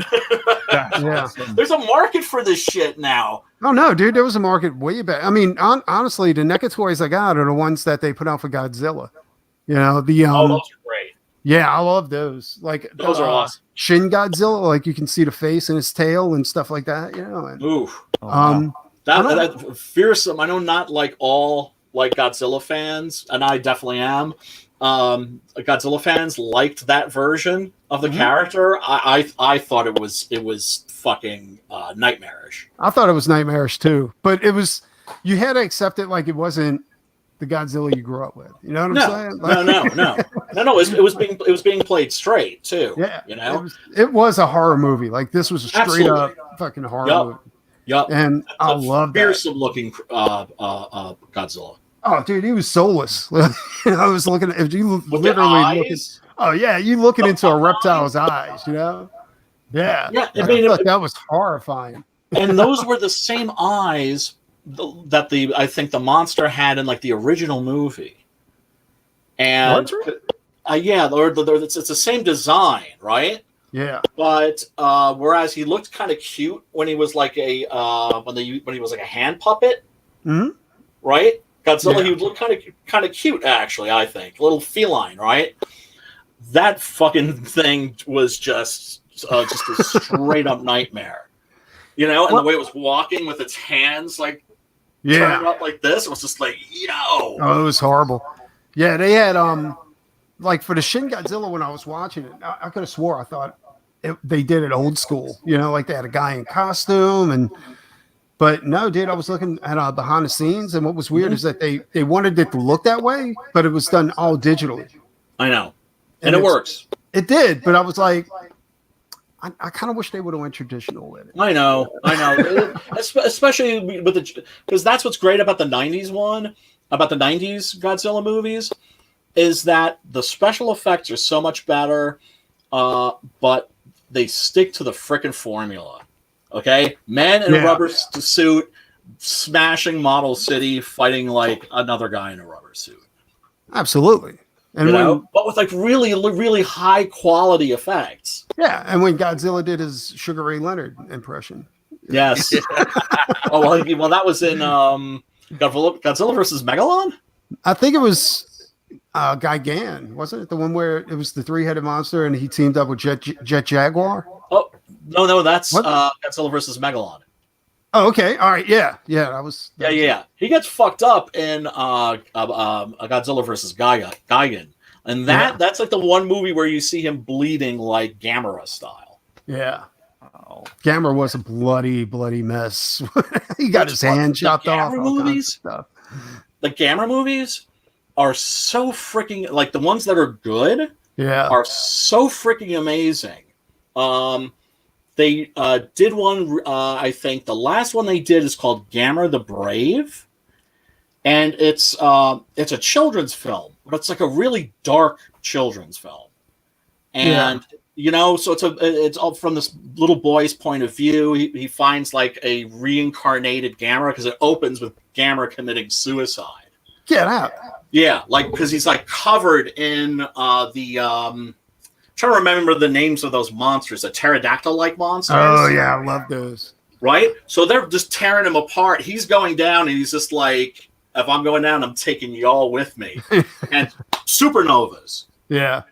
Right? So this little boy sees, Gamera sacrifice himself for humanity, and especially for the kids. And then And then the boy grows up, and he has a son that's around that same age when he discovers the reincarnated Gamera. Yeah. And so at first it's like a pet, a little pet turtle, and he starts growing and growing and growing, and he and the boy has lost his mother, so like it's about death. Yeah. It's about letting go. It's Surprisingly good. Surprisingly, check that like out, dude. surprisingly moving. I actually was moved by it. I know they put out a series of Mothra movies for children. Like so bad. Yeah, they are bad. I haven't Oh. seen them. Like they even made a new version of Gigan. Yeah, And it looked all like soft and silly looking. Yeah, it's bad. So I tried watching those, like Martha Barney style. Yeah, dude. No, it's one of those. No, you don't need to do that. No, but when I think it was early 2000s, late 90s, I bought the Gamera box set, and Oh yeah, of the the newer ones, right? I think it had like 3 movies in it, like 2 or 3 movies, 3 or 4 Yeah, I movies. think those were the new ones. Yeah. But It was like pretty the ones good. that were made like in the 90s. I think so. Like I think it's 70s, 80s, and 90s. Like it's 3 movies or 4 movies in there. And but I got it mainly because the box is Gamera's head and it's embossed and all kinds of stuff. Like it's really badass, dude. Yeah. Oh, that's badass, dude. I still got it. Like I haven't thrown that out yet. I'm telling you, it's like when it comes to not having like my old toys, I still have a lot of stuff, but if I part with anything, I don't sell it. It's always like a gift to somebody. Yeah, absolutely. Yeah. And to me, that's why I like hanging on to my crap, because one of these days, like at the right moment, I'm gonna have a friend that's like, I don't know, it's their birthday or they're in a bad mood or something like that. And they need a Conan sword. My favorite movie is like that one. Yeah. Oh, you mean this here? It's yours now. Yeah, that's crazy. Well, guys, this has been a blast, but I'm gonna have to check out. You heading out? Good talking with you, Jamie. Yeah, you too. I enjoyed this. So let me know when the next one is, and I'm gonna try to do it on the same day. We'll do it every Wednesday. Yeah. Okay. So if you guys just keep your Wednesdays clear, and we'll go ahead and just play a movie every Wednesday. There's more than enough bad movies out there to keep this going. That's right, dude. You got the links I sent you, right? I do. Yeah, I got those. I found a bunch. I have to send it to you. There's a whole archive. Yeah, where you can get the whole Godzilla franchise out of this archive, and it's like all publicly available. And I don't want to give the website up because they'll probably get shut down. Is on YouTube. I have a friend who's a horror fiend, and he has like literally. No, this isn't YouTube. Movies. This isn't YouTube. This is something different. It's like a public archive. Oh, interesting. In fact, you know what I found? I found the Toho version of Frankenstein. Oh, you mean Frankenstein versus Baragon? Yeah, that's what it was. Yeah, it's crazy. It was so rare. I couldn't find it in English, but I found it in English, like dubbed over. And then I also found King Kong versus Mecha King Kong. Oh man, King Kong Escapes. Yeah, I got that. I've got the Blu-ray. Dude, like I'm a huge fan of all these movies, dude, because these things came out when I was a little kid, Yeah, me too. Once I seen one, it was like crack, but the problem was that you couldn't. Jamie left. That's all good. He told us he was splitting. He was cutting. He was cutting out. It's good. It was. Sorry, Jamie. I kept things going. I'll see you later, dude. Good having you, brother. Yeah, but the all these movies came out when I was a kid. You know how it was back then. You never had like 1,000 channels. You had 6. You had like channel UFC. I mean UFH stations or something like that, and then you had regular, stations. And if you caught a Godzilla flick and you never caught it from the beginning, there's no rewinding that shit, and there wasn't any VCRs to go ahead and buy to. I always made sure I had the fucking TV guide. Yeah. And I would scour that sucker, especially I'd be like, oh, what's going to be on this Friday and Saturday night? Friday night meant horror. Yeah. Saturday night meant Saturday afternoons, horror, like Hammer, Dracula movies, and Kung Fu.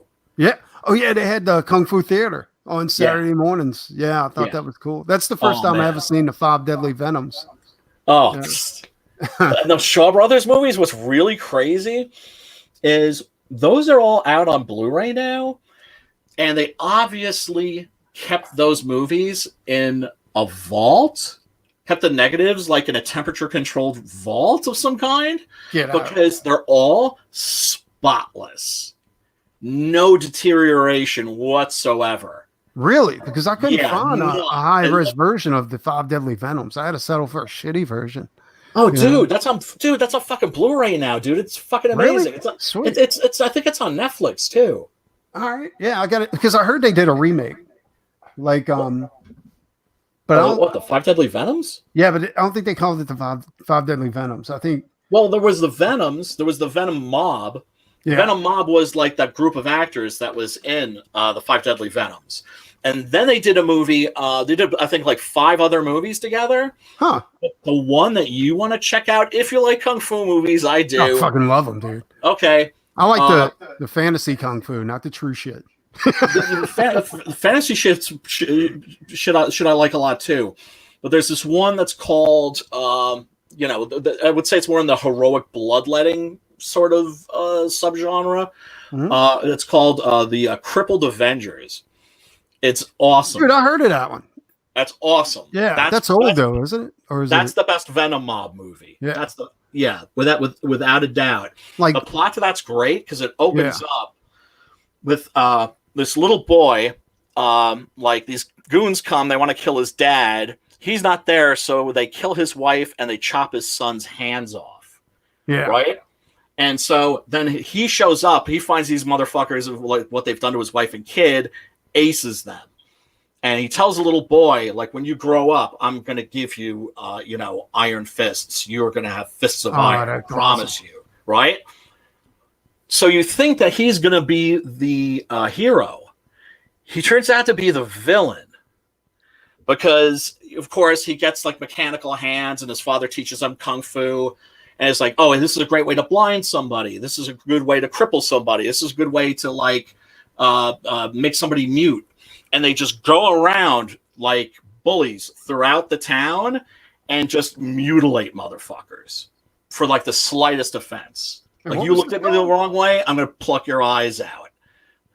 Like you kicked me or something, I'm gonna chop your legs off. So all these motherfuckers that have been like mangled in some way get together and go to a teacher, and he teaches them how to turn all of their weaknesses into strengths. So you're saying these people went around, cut off this kid's hands. He learned kung fu, and all the bullies that went around kicking him and hitting him and stuff like that, he went and chopped off their legs and hands. No. Not out of. These people did nothing to him. It's okay. He's just sadistic, and he and his father want everybody to hurt the way he does. Oh wow. Dude, that sounds awesome. What's it called? The Crippled Avenger? The Crippled Avengers. And the kung fu in that is spectacular. All of these cats, man, were like Jet Li has been making a lot of those classic kung fu movies. He's been bringing them back. He did one where it was like they had one guy, his name was Cloud, and the other one was Fire and stuff like that. And each one of them, their kung fu went along with their name, right? Was this a Zoo the Magic Mountain? I can't remember, but it wasn't something that was made back then. It was something that was made in the 90s or the early 2000s. 90s. Okay. Yeah, like it was the production on these movies were insanely good. Yeah, I gotta figure out what it was because it was all in English. Yeah, it's unfortunate though, because the Chinese film industry has gone to shit. They all look like Hollywood movies now in terms of like production values, but they have really strict censorship. Really strict, yes. And that's it's the very worst odd kind for of Chinese, censorship. for Japanese. I'm sorry. I said that's very odd for the Japanese. Oh no, this is the Chinese. Oh, okay. Right. About the Chinese movies, like the Hong Kong movies, like all the way up into through the 90s. Like there really wasn't any censorship, and then starting around 2008, all like Chinese movies basically suck. Breaks my heart to say. Breaks my heart to say. What was that? I said, does it suck as bad as their porn? Yeah, because they blur everything out on their porn. That's what I'm saying. Like it's illegal to show genitals. So that's from it's like. You could like stretch your imagination enough to be like, okay, well, this is what it must be like maybe to be gay or something like that, or this was, be what it's like to be bi, or then you see the shit that these dudes are into, and you're just like, I really don't get that. You know, right. It's like, look, consensual adults and everything, but I'm just like, what the fuck? Yeah, wow. Yeah, I think there was a story. It was a long time ago. Like they, like these rich Japanese people, guys, like they had such bizarre taste in sex, like they couldn't have orgasms anymore because they're like totally jaded. Yeah. that's where autoerotic asphyxiation comes from. Yeah, it's like they did everything and nothing really got them. You know, nothing can get them off anymore. It was crazy. It was all in their head. Yeah. Yeah. It was nuts. Well, that's when they get into like, you know, chopping people up with machetes. That's when they're like, okay, well, what about some murder? Porn, satanic rituals, cannibalism. You know, really get down and funky. Yeah, let's get this thing rolling. Express awesome. Elevator to hell. I'm digging a Famous Monsters t-shirt. I got a ton of those, dude. Oh, yeah. Aren't these great? Oh, every time I go to a convention, I pick up a few. But you got to be careful because a lot of them are like knockoffs, you know, and you can tell because knockoffs aren't screen printed. They're digitally done or whatever, and they look like shit. You know? Yeah, these are really nice quality. This is like, you know, it's not like a spray-on thing. It's like in the fabric. And 100% cotton. Yeah, that's one thing, though. Like your shirt, Godzilla versus Gamera, it always tripped me out that they never made a Godzilla versus Gamera film, dude. It's inevitable. It's inevitable. Yeah. I think that when the Godzilla franchise... I mean, look... I can't believe we're getting another King Kong versus Godzilla movie when we, you know, once again, it's just like, no, people want to see a fucking Gamera Godzilla movie, right? Since you were a kid. Well, hopefully this will lead to that because, I'm hoping so too. Who would have ever thought that you would see a remake of Godzilla versus King Kong? Yeah. Who would have ever thought that it would be a successful Godzilla movie at theaters in the States? Yeah. Yeah. Like, and you know, I haven't seen the second one. The first one had real problems. You know, I mean, in terms of, you know, they obviously had to change the plot while they were shooting the movie. Yeah. Yeah, and it really, really shows. And there's just not enough monster around. There's not. Absolutely, I can agree with that. But overall, and that's what you want to see. Yeah. Now the second movie, all monster. Have you seen it? I have. I've got it. It's insane, dude. You would say it's worth seeing. Oh yeah, yeah. It's I mean, it's crazy good. Like they made sure, like when Godzilla shows up, and he's about to hit Ghidorah. Yeah, like it's epic. Like it's crazy good. Okay, I'll check that out. I'll check it out. Like like the director, they did an interview with the director, and he was like, he's a huge Godzilla fan. Yeah, and because when I seen the Mothra like pics, I was like, I don't know, dude. Like those legs are a little bit too long to be Mothra. You know what I'm saying? Yeah, and he was like, he thought about like being true to the character, but then he was like, well, I kind of want the character to be able to defend himself against all these badasses. You know what I'm saying? Right, because Mothra always seemed a little physically frail, didn't he? Yeah, like, so he was made out of paper mache or something. Exactly, but he made sure like Mothra had those like like praying mantis type of legs. You know what I'm saying? So he was good to go. You know? Gotcha. And, dude, when you see the movie, you're going to be like, fuck, dude, I can't believe this. This is the baddest motherfucker out there. Now, the plot isn't that great. It kind of sucks. But that's okay. The monsters make up for all of that. I mean, you get a Rodan and Ghidorah one-on-one. You know, you get a fucking...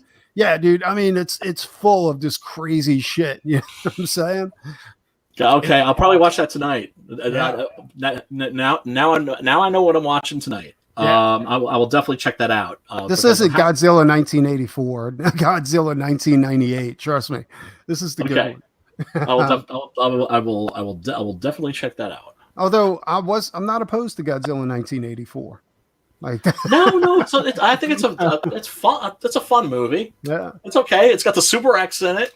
yeah, it does. And the cinematography wasn't that bad. Like that's a pretty good. No, not at all. Yeah. Not at all. You revisit some of those movies, and they're just kind of like, I was kind of like maybe a little too harsh on that one. Yeah, we're gonna have to talk more. Most definitely more after this program's over. But in the meantime, let's go ahead and take a look at Rockabilly Road Trip. Rockabilly Road Trip, baby. Rockabilly Road Trip's about to start, and we're still collecting email addresses. So for another week or two, you'll still be able to get in. Here is Rockabilly Road Trip. Welcome to Rockabilly Road Trip. Rockabilly Road Trip. Can you hear that, Brian? Yep. Sweet. Nicky has one special talent. He can build anything. After completing work on his hellish hot rod, which he lovingly calls his devil driver, Nicky finds that his life is so he focuses his amazing talents on building patches, a bombshell of a driving companion, to complement the look of his demonic hot rod.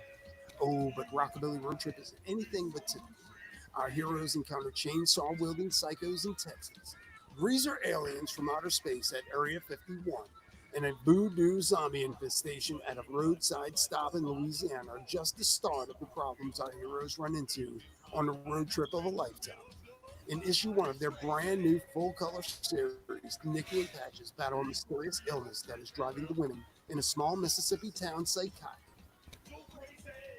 So come along for the cross-country love story adventure that is Rockabilly Road Trip. Excellent trailer. Rockabilly Road Trip. Now, one thing you have to know is that after this issue is over with, we're doing issue 2. So issue 2 is going to be Bootlegger's Breakdown, and it's going to have a kaiju in there. Yeah. Oh, sweet. A bunch of hillbillies are doing some satanic shit, and a giant kaiju comes up, and Nicky and his car have to bring it down. There's nothing like redneck Satanism. There's a specific flavor. Do you know what I'm saying? It's like, you know how like Texas barbecue is different from like other kinds of barbecue. Oh, absolutely. You know, and it's like dry rub versus a wet sauce. Same thing with Satanism. You know, yeah, you need down home. It's that down home devil worship. You need a specific flavor to your Satanism. Oh, dude! One of the things that I've been working on one of the things I've been working on and off is called Southpaw, which is about a Cajun werewolf that's basically a witch hunter who's basically, as a result of being cursed by a witch when he was a little boy and turned into a werewolf, is like, okay, well, I'm just going to turn this shit loose, like, back on you. And where are you from? I'm sorry? Where are you from? Where am I from? Huh? I'm born in New Jersey, Teaneck, New Jersey, and raised in suburban New York. You know what we call werewolves down here in Cajun country? What was that? You know what we call werewolves down here in Cajun country? Oh, it's a rougarou. Loop-garou. Yeah. Oh, dude, that's all my script. Yeah, that's all my script. That's awesome.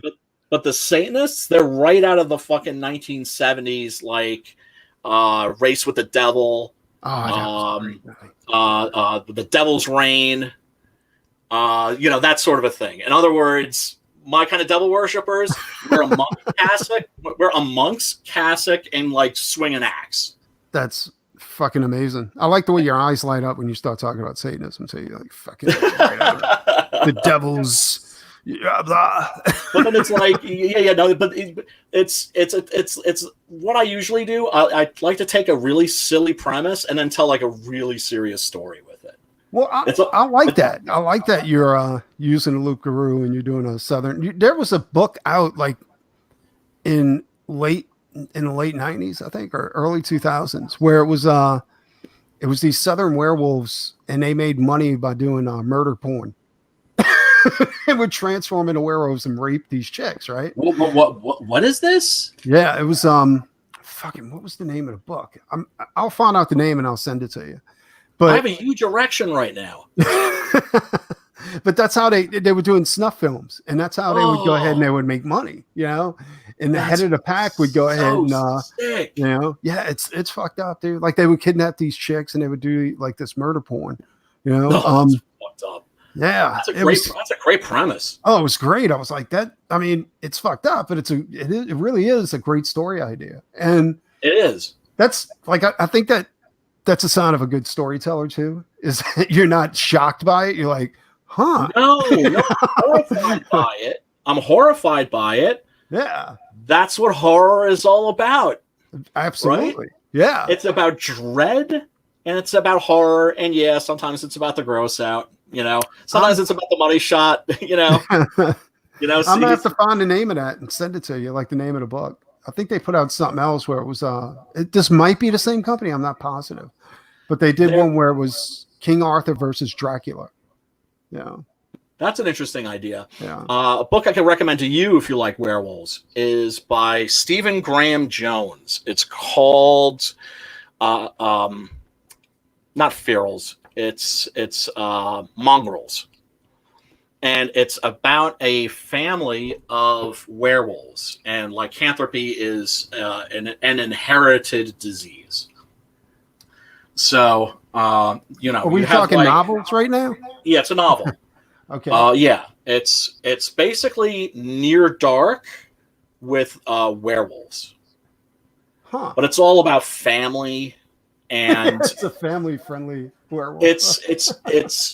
It's really good. It's really Stephen Graham Jones is a really interesting dude. He's a indigenous brother, and wrote a really good non-PC, non-SJW essay about how he as an indigenous dude gets annoyed by how white people ascribe this special mystical quality to people who are Native American. And it's funny, you know, he's got a fucking great sense of humor. And yeah, that novel Mongrels is what it's called. Very, very, very good. See, I don't know what to compare it to, and I think that's I think that's a good thing.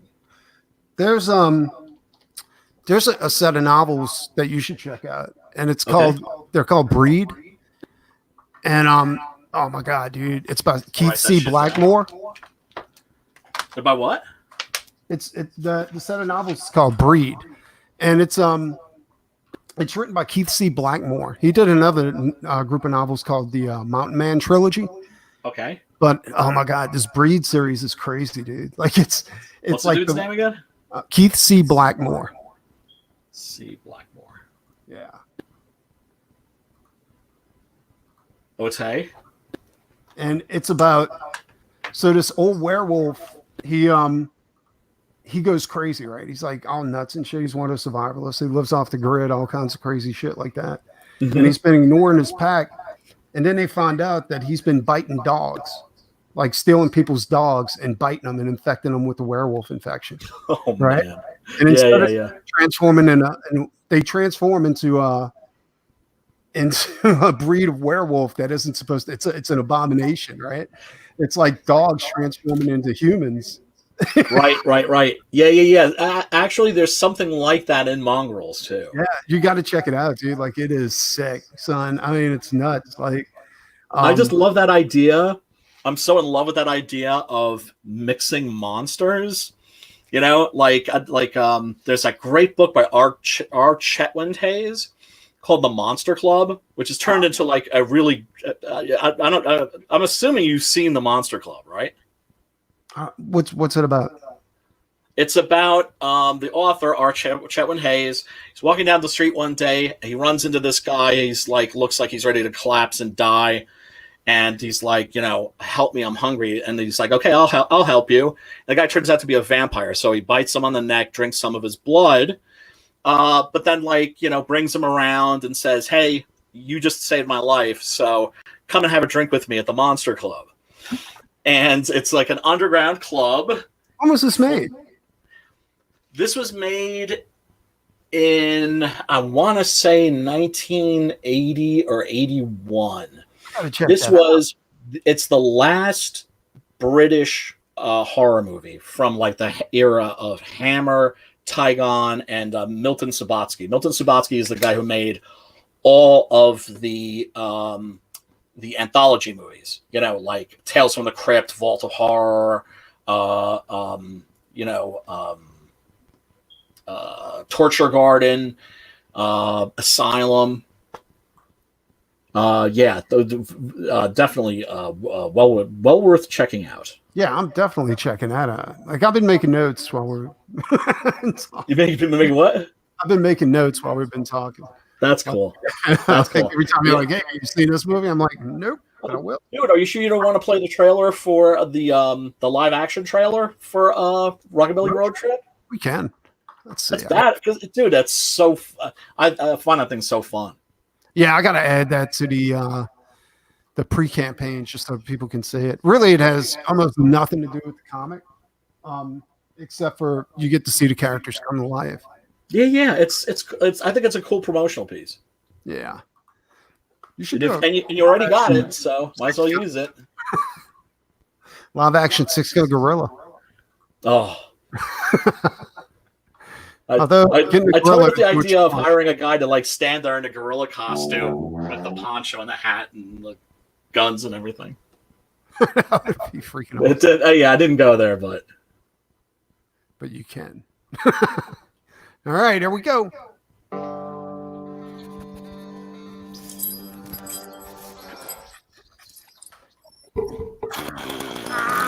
Oh no.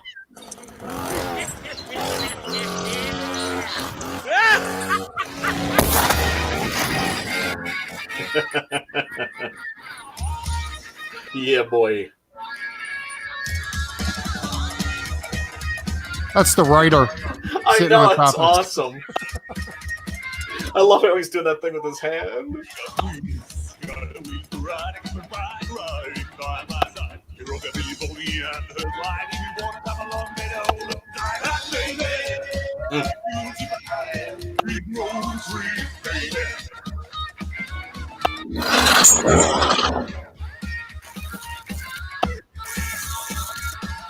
Green light, yellow light, red light, go. I wasn't born to taste the real bride. Then I feel my pride. Now it's the middle blows my mind. It's crazy. It's like a beer on 3 baby. So crazy. It's like a beer on 3 baby. She is not hard on the eyes, is she? There I am. You missed me. I was in the background. Oh, really? You're one of the other. You're not the main vampire. You're a background vampire. Yep. I did not know that. Can't believe it wasn't you who drove that thing into a ditch. I hope. No, not at all. Because that's a crime against badass wheels.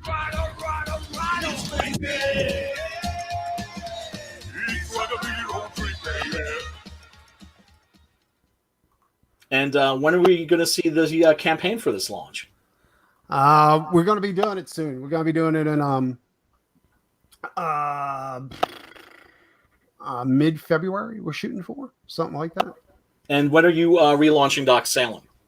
Late February. I got a new colorist on Doc Salem. I got to send you those pics, dude. This guy's fucking nuts. Oh, please. That's one of the biggest complaints I got about Doc Salem was the coloring. Nobody liked it. Well, people liked it, just not everybody. Like, I guess, it's cell shade, and I like cell shade because I think it gives it more of an appealing, like, I don't know, animated look to it. But the colors pop a little bit more. But here's the thing: some people don't like the animation style. Yeah. Well, and that's fine. It's legitimate. Like working with Adrian, he has a naturally sort of cartoony style, but he can draw in a more realistic fashion. And I got him to like that sweet spot where where we're both happy with it. right? And so we kind of met each other like halfway, and I think, yeah, Proust. We both. Well, that's think the biggest good thing is results. that the colorist has to align with your vision, and for me as an artist, I'm extra picky about stuff like that. So, Oh, of course. I'm trying to be like, I'm trying not to be so much of an asshole when it comes to coloring.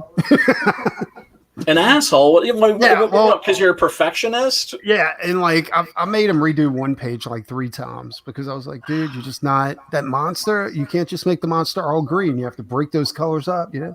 So I do examples on it for him to kind of show him where I want it to go with. Do you pay them? Yeah, I pay him. Then there's no problem. Yeah, I know, but you know, I remember how it was to work for people. You want to be, I know, you want to be somebody that's pleasant to work with. Yeah, but I'm the same way. Like I told him, I said, look, once we find our groove, things are going to go a lot smoother. You know, you'll have color examples to go by from page to page. You know, it'll be easier. To be honest, I never would want to be a colorist. It's just too much guesswork and shit like that. You really need to know your color palettes to do that consistently for 52 Well, it's a special pages. talent. You know, it's a special talent. I mean, I can color. I just don't want to do it because I find it not creative. Yeah, That sounds horrible. Yeah. But that's what like people like the Derek Dow, the guy who colored all the covers for me for Six Gun Gorilla. I mean, beautiful, beautiful, beautiful work. You know, Yeah. I mean, like Kanan White, he had never seen that illustration, that cover colored. Yeah. And he saw it colored. It was just like, oh man, that looks awesome. Well, you know, and he was happy with it, which made me happy too. You know. Well, Brian, the guy who's coloring it now, he's actually the one that I use for Road Trip, and so I know what his work looked like. But I told him, I said, dude, I need you to do an example for me. He's like, but you already know what my work looks like. I was like, yes, for that series, not for this one. Yeah, that's fine. That's fine. Well, I had him and another colorist audition, and I was hoping the other colors would cut the mustard. But he, I guess some books, like you need a good, like it's specific colors for it. And Doc Salem was one of those books because everything the other guy turned in was horrible, dude. And I felt so bad because he did it like 5 times. I was like, look, I'm just going to pay you for the page. And we just won't ever talk about this again. That's, dude, like I said, because I know, like, I would naturally feel guilty in that situation too. But look, you paid him. It was, you know, you paid him for the work. So no. I totally agree. But like, I really wanted him to work on his series, but he just didn't fit it, and all his work kept coming out muddy. You know. Yeah. The weird thing is that he did a good job for the samples we sent him for 3 Nights, which is Micah Curtis's new book that I'm working on with him. So he bet, and you know, I love Micah. He better come correct when Doc Salem comes out. He's been pretty good. Like, he had me on his show to go ahead and prove the Vanilla Gorilla. I love Micah. Micah's cool. But I'm hoping like Doc Salem does a lot better than it did last time. You know, this coming. Yeah, dude. EVS is having people on regularly. I've been on twice. Really? Yes. Okay. I feel bad, but briefly, because what he's doing is he's like sending a link in the chat, and whoever gets in, and it's like a queue. And he just started doing this, or is it? Yes, he just started doing this. Drew was on the other night and has seen a spike in sales. Right, so I'm telling you, it like the reason the previous campaign didn't work was the timing. Yeah, I'll tell you what. Let me go ahead and do this real quick. Hang around. Don't go no wires. All right. Yeah. All right. We're gonna end the broadcast. Tune in next time for White Zombie. Peace. In the Middle East. In the Middle East.